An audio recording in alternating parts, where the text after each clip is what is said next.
channel as Garden Turns.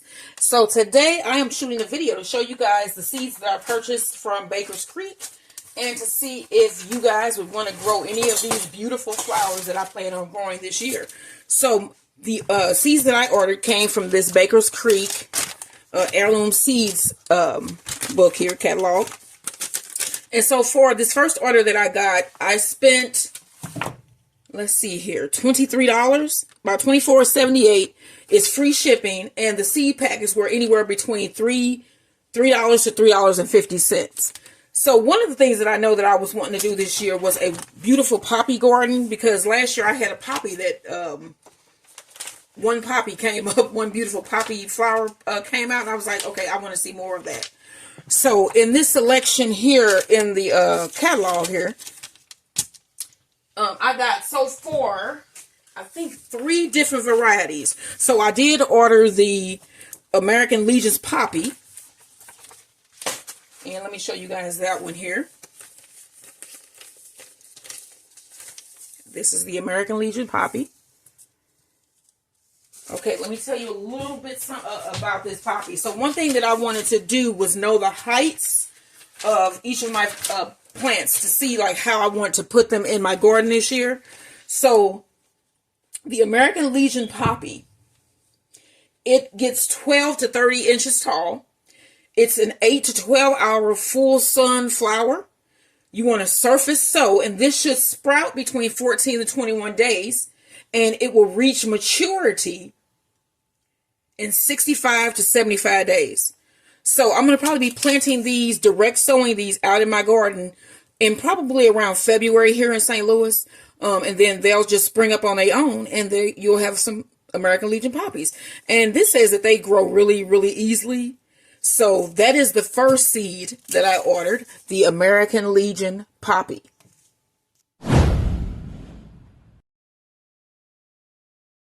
Let's see what's next up here, because we're doing our poppies right now. All right, so my next poppy selection was the Poppy Swans Down. Look at this. This is just so cute. It's white and fluffy. So this plant here, the Swans Down Poppy, and then all of these are annuals, but keep in mind a lot of these will self-seed. So once you put them down, you'll probably have a poppy field forever.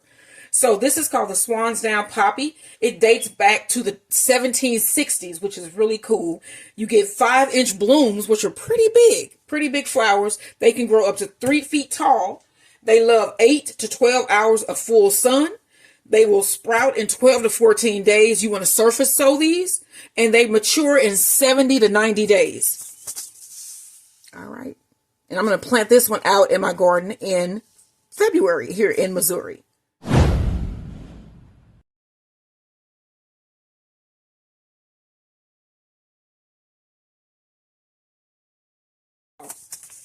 Number 3 here, we have the Black Swan Poppy. That is so nice looking. So these get 3 to 5 feet. They also need 8 to 12 hours of full sun. They should be surface sown, and they sprout in 14 to 21 days. They reach maturity in 80 to 90 days. Cool plant. Cool flower. That is so cute. All right, let's go on to my next order.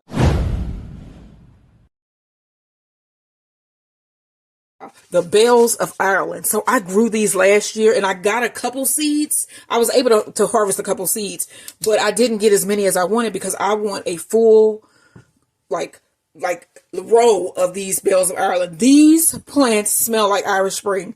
If you know what Irish Spring smelled like, I used to love that as a child. I don't use it anymore because I know that it's got some unnatural chemicals in it. It has to. It has to with the way it smells. But these smell just like it.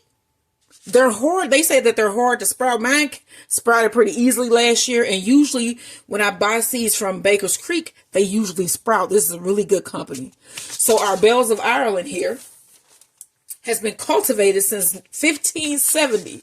This is an old school one. They have little white flowers on the inside. And then they have spikes all up the flower here. So like between each of these little bells that you see on here, they have spikes, so you have to be careful with these.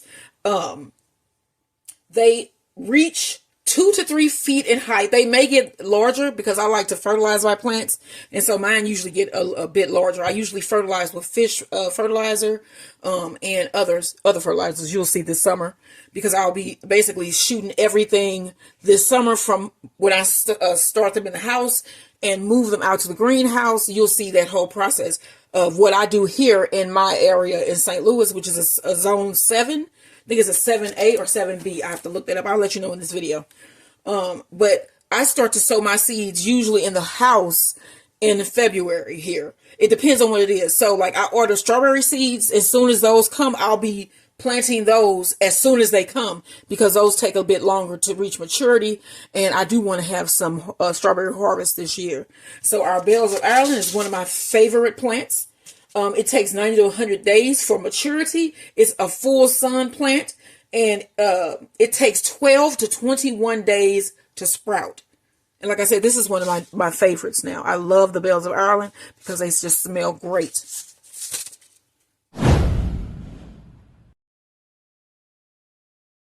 Next up, we have my Oklahoma Golden Yellow Zinnia. Now, I purchased this because look at the head on this. Do you see it's different than a normal zinnia? Do you see that? I think that is just beautiful. I love how the petals layer on this one. That's why I ordered it. I'm going to be ordering another variety that they have as well. And I do my seed ordering in like spurts. I'll be like, okay, I want this here, that there. It takes me a while to plant it, but when it comes together, it comes together. And I'm probably going to order some more sunflower seeds too, even though I have buku amounts from last year. But this Oklahoma Golden Zinnia here, let me see where I wrote down on this Oklahoma Gold. Okay, it is a 6 to 8 hours full sun plant. It should sprout in 4 to 6 days. Zinnias are exceptional flowers. I threw down in my backyard last year. I had a whole, like maybe, I don't even know how many seeds. It was like a whole paper bag full of zinnia seeds that I had harvested like 2 years ago. And I just threw them outside over in the back, and I had a huge zinnia field last year. So they grow very easy. Zinnias are one of my favorite plants to grow because you could put them down anywhere and they will grow. The seeds will grow. This is a great plant for beginners, a great flower. We have like heat spurts here in St. Louis over the summers, and there are times that with my lupus, I can't get outside because the sun is not a friend to me. And so these plants, without watering or anything, they do great. They do great. These were the last flowers in my garden to die this year, to die back in the winter. So that tells you they just keep going all year, and they throw out new blooms as long as you clip off the old ones. So yeah, this one should be really nice. I can't wait to see what that one looks like.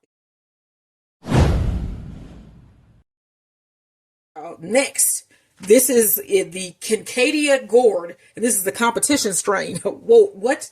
Okay, so the gourds can grow 5 to 7 feet long. We're going to try to go for a record this year. You can eat these. I think they're supposed to have the flavor of squash. So I'm going to be eating these. I'm going to do some recipes here with these. But the vines can grow up to 30 feet. So I'm not sure. I think I'm going to put these on one of my trellis walls. I think. You have to plant them a half-inch to a half-inch depth when you're planting the seeds. They sprout in 3 to 10 days. And like I said, the vines can grow up to 30 feet.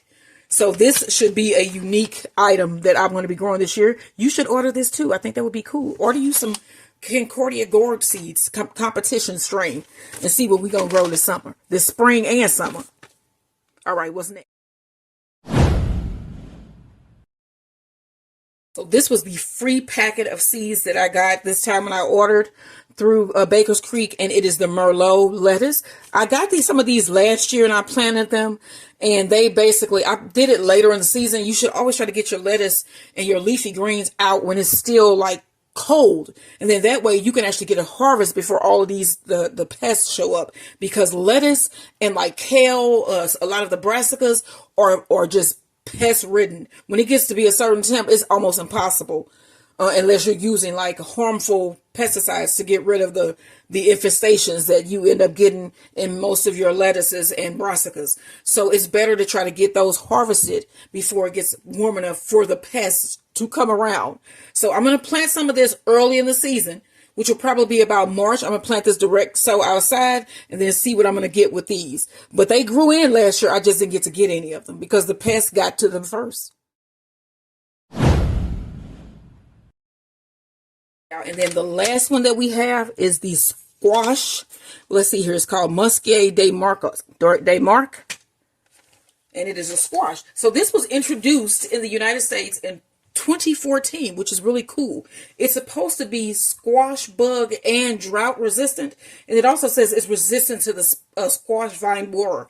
That is the reason why I purchased this. I wanted to grow some decorative squash this year, but I did not want to be burdened by those awful squash bugs and the vine borers. So I bought these. So let's hope that these are resistant to those bugs.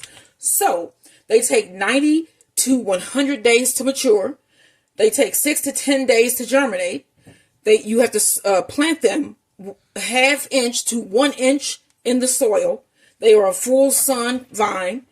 And the ripe fruit that you get from this vine can weigh between 4 to 7.5 pounds. So this should be perfect. Like, we look for things to decorate the front with. Like me and my sister, we love these different kind of decorative gourds. Last year I grew the bottleneck gourds and the bowl gourd. And we actually decorated our fronts with those, and my mom got some too. So this year, hopefully, we'll get some of these squash in, some of these warded pumpkins. They just remind me of fall. That's why I love them, like the witch's warts and stuff like that. So that's why I bought this. Okay, so that rounds out my purchases from the first purchase from Baker Creek. Now, what I did buy when I was at the store the other day was my chamomile, because I grew this last year, and it was with the Baker Creek seeds, and they grew in beautifully. They had the whole area that they were in smelled like apples, and they taste like apples. When you make your tea, you dry them, and you make the tea with them, your house smells like apples. This tastes like Granny Smith apples that I love. So this time I actually want to get some growing so that I can harvest a nice amount and have enough to last over my winter. So those are my seed choices thus far that I will be planting this year. Now, I did order, let me tell you guys what I ordered that is coming. It should be coming soon. Okay, I ordered the Alexandria Alpine Strawberries, so I'm going to start those as soon as I get them. The giant moonflower, and I'm going to plant that on one of my trellises because I think that would look beautiful to have those huge blossoms or the huge blooms. And then they are night pollinators, so it'll attract moths to the yard. And then I think my bees would also love those. And then Florence onions, which is a red onion that's it's thin. And they say that they're pretty easy to grow. Last year I had onions that came in, but I only got about 4 or so, because onions for me are one of those things that I don't know why they don't grow when they grow for other people rather easily. But hopefully this year I'll be extremely lucky and get more than the 4 small ones that I got last year. So we'll see about that. But that rounds out our seeds. Our seed purchases. Every time I purchase some seeds, I will keep you guys updated so you know what I am growing in 2025. So this has been a look at my garden, what I plan on planting this year as the garden turns. All right, y'all, like, share, and subscribe.